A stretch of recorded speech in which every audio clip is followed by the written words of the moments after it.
ఇలా కలకల్లాడుతూ ఉండాల్సిన మా ఊరు ఈసారి విలవిల్లాడుతూ ఉండే. చాలా ఖాళీగా ఉంది మా గ్రౌండ్ అంతా. ఎందుకో తెలుసా? తెలుసుకునే ముందు నా ఛానల్కి మీరు సబ్స్క్రైబ్ చేసుకోండి. ఇంకా ఏమైందో మా ఊరికి వస్తే ఈసారి మాకు బోనాలు లేవు.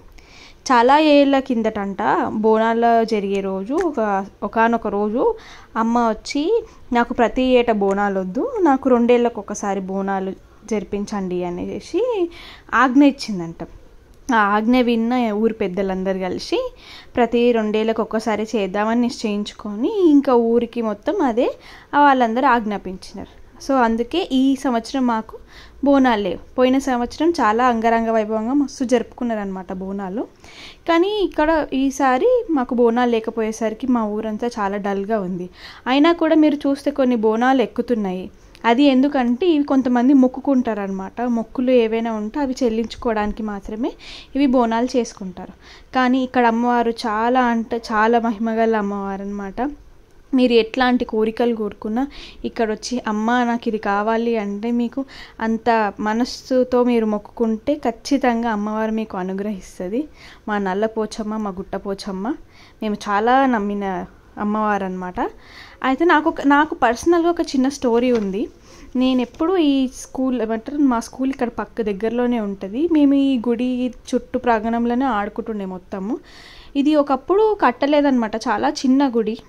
ఇది రీసెంట్ టైంలో ఒక 2-3 ఇయర్స్ బ్యాకే ఇది ఇంత మంచిగా పెద్దగా చేసినారు. అంతకుముందు ఇక ఈ చెట్టు కిందనే మేము ఆడుకుంటుండే, ఈ చెట్టు కిందనే మేము కూర్చొని తింటుండే అనమాట. అక్కడికి పాములు వస్తుండే, పురుగులు వస్తుండే, కానీ మమ్మల్ని పిల్లల్ని మాత్రం ఎటువంటి ఆపద అయితే మాకు రానియకుండానే చూసుకుంటుండే అమ్మ. నాకు చెప్పిన కదా నాకు పర్సనల్గా స్టోరీ అనేసి. నేను చిన్నప్పుడు అంబాడుతూ ఉంటుండే అంట. అంబాడుతున్న టైంలో నేను సాయంత్రం టైం చాలా చీకటి అయిపోయింది. ఆ చీకటి టైంలో ఒక చిన్న స్లోప్లా ఉంటే అందులో నుంచి జారి ఆ స్లోప్ డౌన్లో కింద పడిపోయినంట. అక్కడ ఎటువంటి లైట్ కానీ ఏం కానీ లేదంట. ఓన్లీ అమ్మవారి నుంచి గుడి నుంచి వచ్చే ఆ దీపపు వెలుగు మాత్రమే కనిపించిందంట. అంతకుమించి ఇంకేం లేదు. అయితే అప్పుడు మా అమ్మమ్మ వాళ్ళు, మమ్మీ వాళ్ళు నా కోసం మొత్తం ఎత్తుకుతున్నారంట ఎక్కడున్నా అనేసి. ఒక 1/2 అవర్ వరకు నేను కనిపించలేదంట. అయితే సడన్గా ఒకసారి ఇటు సైడ్ చూద్దాము అనేసి ఆ డౌన్కి వంగి చూస్తే అక్కడ నేను చీకట్లోనే ఆడుకుంటున్నా అంట. అక్కడ తొందరగా మా అమ్మ వెళ్ళి నన్ను తీసుకొని చూడంగానే అక్కడ ఎటువంటి గాయం, ఎటువంటి పురుగు కూడాను కుట్టకుండా చూసుకుందాం అమ్మవారు. మా అమ్మ అదే బిలీవ్ చేసి తీసుకొని అమ్మనే ఆ చీకట్లో నా బిడ్డను కాపాడింది అనేసి తెల్లారే అమ్మవారికి వెళ్ళి ఏదైతే మొక్కు ఉంటుందో చిన్నగా ఏదో ప్రసాదము నైవేద్యమో పెట్టి మొక్కుకుంది మా అమ్మవారిని. మీరు చూస్తే మా చుట్టాలు కనిపించారు, తనతో మాట్లాడుతున్నాను. ఎలా ఉన్నారు చిన్నోడు, ఎలా ఉన్నారని వాళ్ళు అడుగుతున్నారు అనమాట.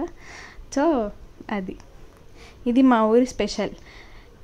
ఇంతకు మా ఊరి పేరు చెప్పలేదు కదా, మా ఊరు షేక్పేట్. ఇది మా ఊరి కథ. చాలా బాగుందని అనుకుంటున్నాను. So please do like, share and subscribe. జై గుట్టపోచమ్మ తల్లికి జై.